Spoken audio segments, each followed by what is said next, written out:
Biasanya Indonesia itu tak kabur, saudara-saudara. Kalau timnas sudah berhasil lolos dari semifinal mencapai final, nah itu biasanya begitu tuh euforia mereka. Akibatnya nanti di final biasanya itu anti klimaks. Semoga kali ini tidak terjadi, saudara-saudara.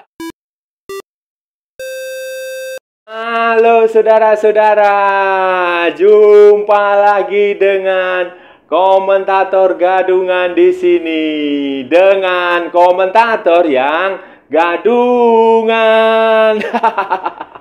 Seperti biasa saudara-saudara, kalau kita sudah bertemu pasti akan ada yang kita bicarakan, baik yang bermanfaat maupun yang tidak bermanfaat, baik yang berguna maupun yang tidak berguna, baik yang serius maupun yang hanya sekedar bercanda. Saudara-saudara bebas, saudara-saudara bebas. Yang penting sopan.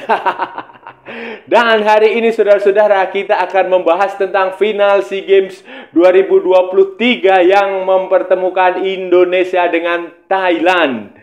Hari Selasa, tanggal 16 Mei 2023 di Olympic National Stadium Phnom Penh jam 7 malam. Jam 7 malam waktu Indonesia Barat. Nah, ini ada begini saudara, ada yang menarik, ini adalah ilmu cocokologi. Ini ada ilmu yang dicocok-cocokkan, ini sedang beredar luas di masyarakat. Ini menghubungkan Indonesia, timnas kita Indonesia di SEA Games dengan Argentina, timnas Argentina dengan timnas Argentina Napoli. Nah, ini ya netizen Indonesia ini memang ada-ada aja saudara-saudara ya. Ada kreatif dan ya ilmu cocokologi lah ini. Dan ini menarik untuk kita bahas saudara-saudara, walaupun ya itu nanti pembuktiannya seperti apa, tapi setidaknya perlu kita bahas karena menurut saya unik, menurut saya ya itu other side of football lah saudara-saudara. Jadi tidak usah terlalu dianggap serius ya. Nah, itu seperti apa saudara-saudara ilmu cocokologi yang dimaksud akan kita bahas di edisi kali ini saudara-saudara. Saudara, Indonesia berhasil kembali ke final setelah pada SEA Games 2021 dikalahkan Thailand di semifinal lewat sebuah pertandingan yang panas. Yang di akhir pertandingan itu terjadi perkelahian dan ada beberapa kartu merah. Nah, sekarang ini Indonesia kembali bertemu dengan Thailand. Dan ini merupakan final keempat. Final keempat Indonesia di SEA Games melawan Thailand. Final pertama, saudara-saudara, kalau saudara ingat, kalau saudara sudah lahir ya, sudah lahir, itu terjadi tahun 1991. Waktu itu di Filipina, di Manila, Indonesia berhasil mengalahkan Thailand 4-3 melalui adu penalti setelah bermain imbang 0-0. Waktu itu pelatihnya Anatoly Polosin dengan pemain-pemain seperti Widodo Cahyono Putro waktu itu.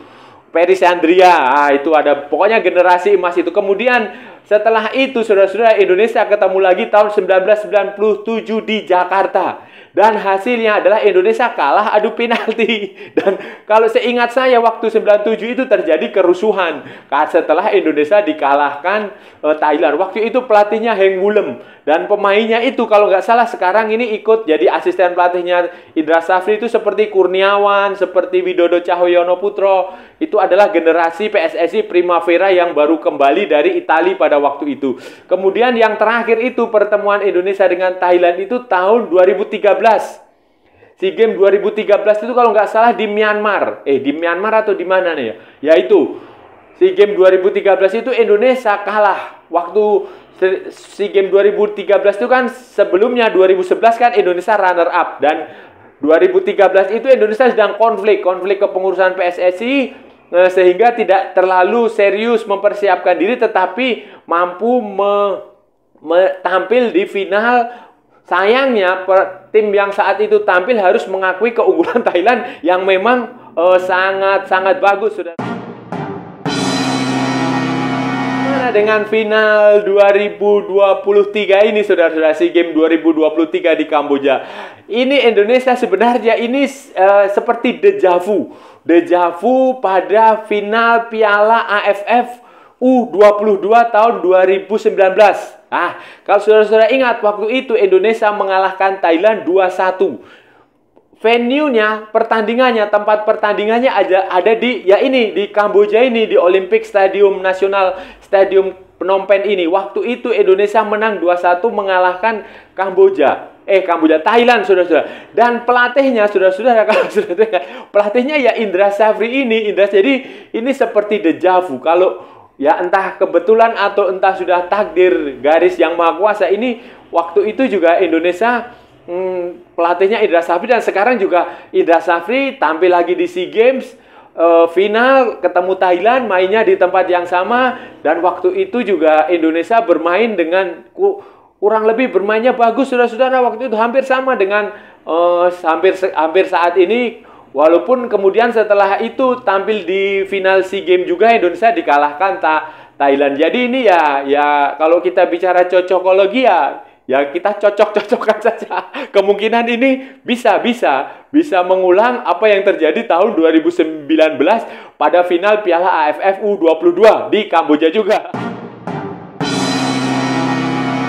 Begini saudara-saudara, di media sosial maupun media mainstream di Indonesia dalam beberapa hari terakhir ini ada yang namanya cocokologi, ilmu cocokologi. Ilmu cocokologi ini adalah ilmu dalam tanda petik ya, dalam tanda kutip, adalah ilmu yang digunakan untuk mencocok-cocokkan. Mencocok, jadi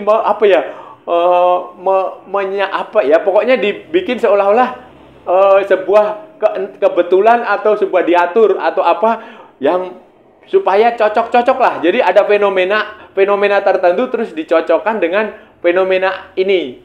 Jadi itu menjadi ilmu cocokologi. Ini bercanda aja sebenarnya. Ilmu ini hanya bercanda. Tapi ada beberapa kejadian itu terbukti benar, ada beberapa kejadian yang memang tidak terbukti, saudara. Dan untuk SEA Games 2023 ini, final SEA Games 2023 ini, ilmu cocokologi yang terkait Indonesia ini, timnas Indonesia U23 itu berhubungan dengan Argentina, saudara-saudara. Timnas Argentina berhubungan dengan Napoli, klub dari Serie A, berhubungan dengan Diego Maradona, berhubungan dengan Lionel Messi.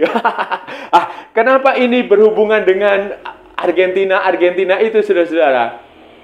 Karena begini, saudara-saudara, berhubungan dengan Argentina karena waktu ini kan Piala Dunia U20 kan batal, kemudian dipindah ke Argentina.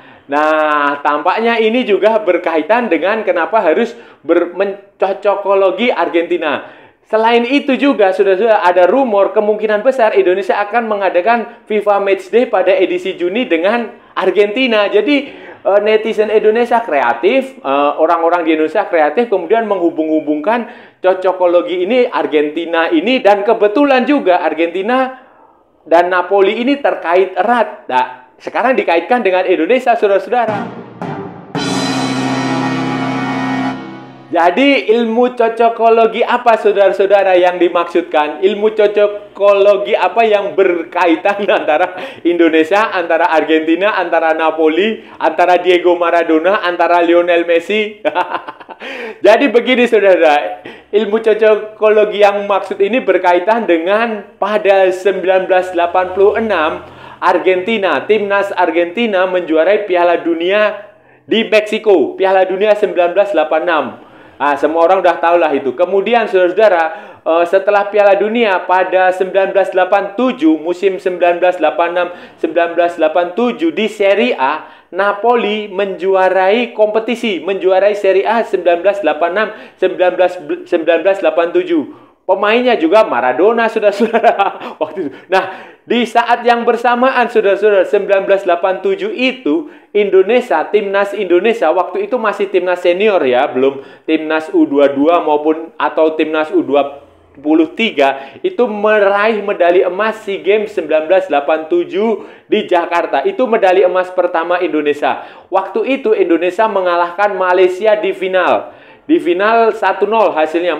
Waktu itu Indonesia jadi tuan rumah, main di Stadion Utama Gelora Bung Karno. Pencetak golnya adalah Ribut Waidi, pemain legendaris PSIS Semarang. Nah, itu cocokologinya. Kemudian, saudara-saudara, pada tahun 2022 Argentina kembali menjuarai Piala Dunia. Lionel Messi menjadi juara di Qatar, saudara-saudara. Di Qatar. 2023, 2022, 2023 di Serie A, di kompetisi Serie A, kompetisi elit kita, Napoli kembali menjadi juara Serie A. Walaupun Lionel Messi tidak bermain di situ, beda dengan Maradona. Tetapi itu ada kemiripan. Argentina juara 2022, Napoli juara 2023. Sekarang ini secara kebetulan, entah kebetulan atau entah sudah takdir, Indonesia ada di final melawan Thailand. SEA Games pula. SEA Games pula. Jadi bisa lagi dicocokologi. Itu terkait Argentina. Nah, pada waktu 1987 itu saudara-saudara, kalau kita mau cocokologi lagi ya, Menporanya, Menteri Pemuda dan olahraganya adalah Akbar Tanjung. Sekarang Menteri Pemuda dan Olahraganya adalah Dito Aryo Tejo. Baik Akbar Tanjung maupun Dito Aryo Tejo itu sama-sama dari orang Golkar. Partai Golkar. Itu saudara. Kedua, ada lagi nih Ketua Umum PSSI. Pada tahun 1987 itu Ketua Umumnya Cardono. Marsekal Madia Cardono itu tentara. Sementara sekarang ketua umumnya adalah Erick Thohir. Erick Thohir bukan tentara tapi pengusaha. Tetapi yang sama dengan Erick Thohir maupun Cardono adalah keduanya adalah sama-sama orangnya presiden. Nah, Cardono konon katanya diutus untuk mengurusi PSSI oleh Presiden Soeharto pada waktu itu. Kebetulan Bapak Cardono itu adalah sekretaris militernya Presiden Soeharto pada waktu itu. Sementara Erick Thohir juga rumornya konon katanya diutus Presiden Jokowi untuk menjadi ketua umum PSSI. Dan Erick Thohir adalah Menteri Negara BUMN dan orang yang sangat dekat dengan Presiden Jokowi maupun keluarganya, dengan Gibran, dengan Kaisang. Dia punya saham di Persis dulu. Jadi ya cocokologi ini saudara-saudara. Cocokologi yang terjadi nih, yang dibahas dan rame di media sosial maupun bahkan dikutip di beberapa media mainstream yang ada di Indonesia. Itu tadi terkait cocokologi saudara, ilmu cocokologi. Ya boleh percaya boleh tidak. Ini gadungan ini juga mengangkat tema cocokologi ini juga hanya bercanda-bercanda aja saudara, nggak usah terlalu serius.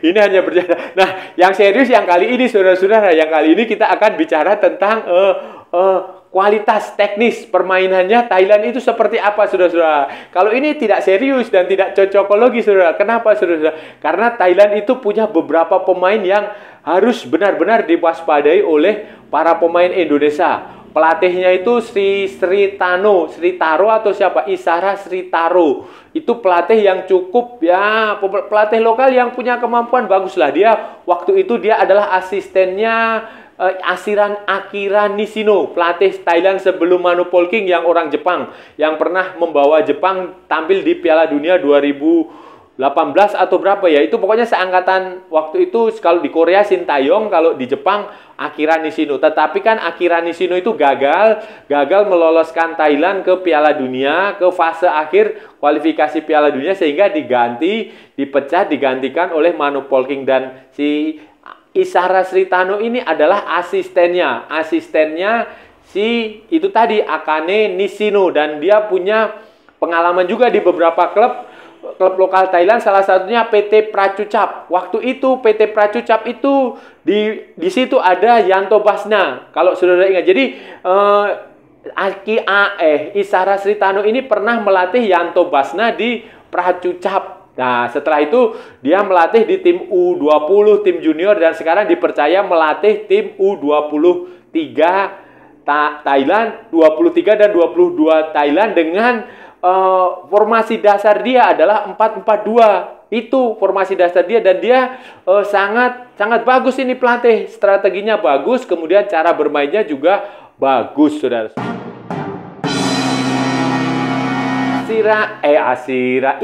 Isara Sri Taro ini mengandalkan beberapa pemain yang kualitasnya bagus, saudara-saudara. Di belakang, saudara, kalau ingat ada Jonathan Kemde, pemain keturunan Denmark.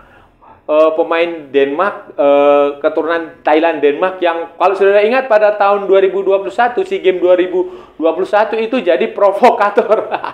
Jadi provokator tawuran di akhir pertandingan waktu Indonesia dikalahkan Thailand di semifinal. Nah, kemudian si Jonathan Kemde ini minta maaf. Tetapi Jonathan Kemde ini tidak ikut dari awal. Dia baru tampil waktu di semifinal melawan Vietnam karena dia sibuk dengan klubnya, Ratchaburi Mitterpol atau apa ya. Itu di Liga Thailand, Thai League One. Kemudian sekarang dia bisa main, dia akan membuat pertahanan Indonesia kokoh sehingga Ramadan Sananta, Marcelino, Witan Sulaiman, Fajar yang punya tugas untuk mencetak gol itu harus ekstra waspada. Tetapi saudara-saudara, Thailand bukan hanya itu, Kemde. Mereka kalau sudah menyerang itu bahaya sekali. Permainannya taktis. Thailand tuh mainnya santai sekali. Simple football kalau saya mengatakan.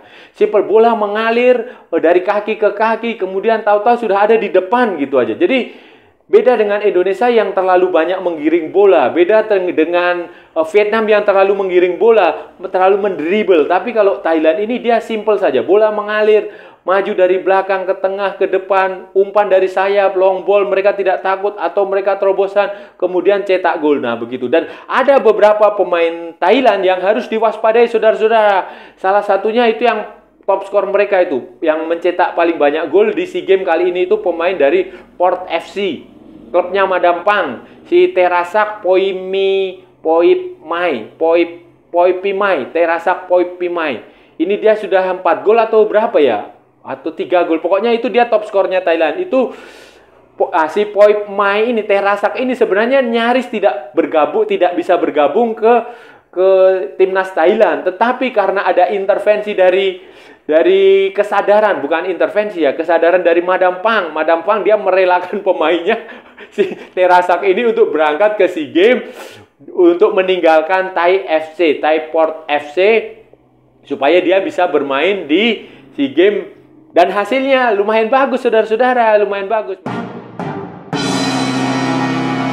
Si Terasak itu juga ada Anand Yotsangwal, itu juga bahaya, saudara. Anand ini dia sudah mencetak berapa, 2 gol atau berapa. Kemudian ada si Atipol Kirerom. Namanya susah. Terus ada juga Leon James yang ikut mencetak gol waktu melawan Myanmar di semifinal. Kemudian ada lagi Puracet. Nah, Puracet ini gelandang serang itu yang orang-orang bilang itu mirip dengan Asnawi.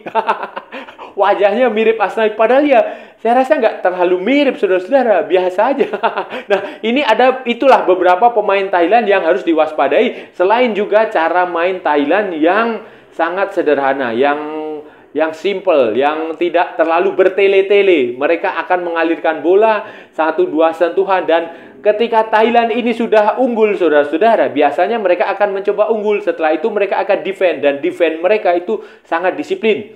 Bisa 5 pemain di tengah atau 5 pemain di belakang. Jadi itu fleksibel, bisa 4-4-2, bisa 4-5-1, bisa 5-4-1. Itu akan menjadi. Jadi Indonesia itu harus mencetak gol lebih dahulu supaya bisa mengalahkan Thailand, saudara-saudara. Tapi kalau sudah tertinggal lebih dulu ya bahaya, saudara-saudara.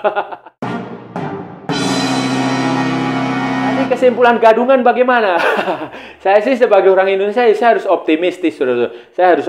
Saya harus berharap Indonesia akan mendapatkan medali emas SEA Games 2023, karena sudah terlalu lama, saudara-saudara, 32 tahun. Argentina aja sejak tahun 1986 baru mendapatkan lagi Piala Dunia tahun 2022. Jadi sudah sangat lama, dan ini sudah saatnya Indonesia lah. Masa selalu menjadi runner up?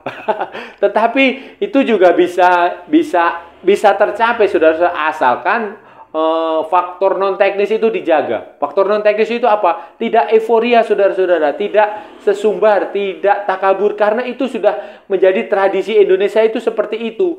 Ketika sudah berhasil lolos di final, apalagi penampilan di semifinal bagus, heroik, keren, itu biasanya Indonesia itu akan sombong, entah pemain, entah supporter, entah media itu akan sombong, akan terlena, akan euforia. Dan hasilnya kebanyakan akan anti klimaks. Itu sudah terjadi di banyak event. SEA Games 2022, kemudian SEA Games 2002, Piala AFF 2022, SEA Games 2019, SEA Games 2020 berapa?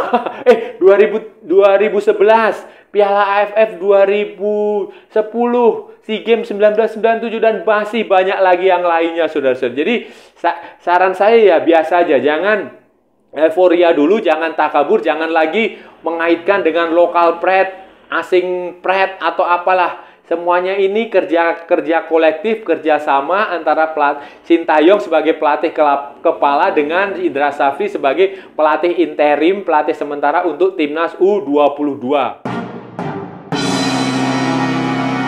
Itu tadi pembahasan kita hari ini, saudara-saudara. Kita sudah bicara panjang lebar, kita sudah ngomong yang berbusa-busa, kita sudah bicara hal-hal yang berguna maupun yang tidak berguna. Bebas, saudara-saudara. Kita tadi sudah bicara tentang ilmu cocokologi, ilmu untuk mencocok-cocokkan sesuatu fenomena sesuai dengan kebutuhan kita. Ilmu ini biasanya di Indonesia ini kebanyakan digunakan di pendukung-pendukung politik itu, saudara-saudara. Pendukung capres, pendukung partai, buzzer. Itu sering menggunakan cocokologi. Juga penganut agama-agama tertentu itu kadang biasanya sering begitu, saudara. Dan kali ini juga di sepak bola itu juga ada ini, diterapkan di cocokologi.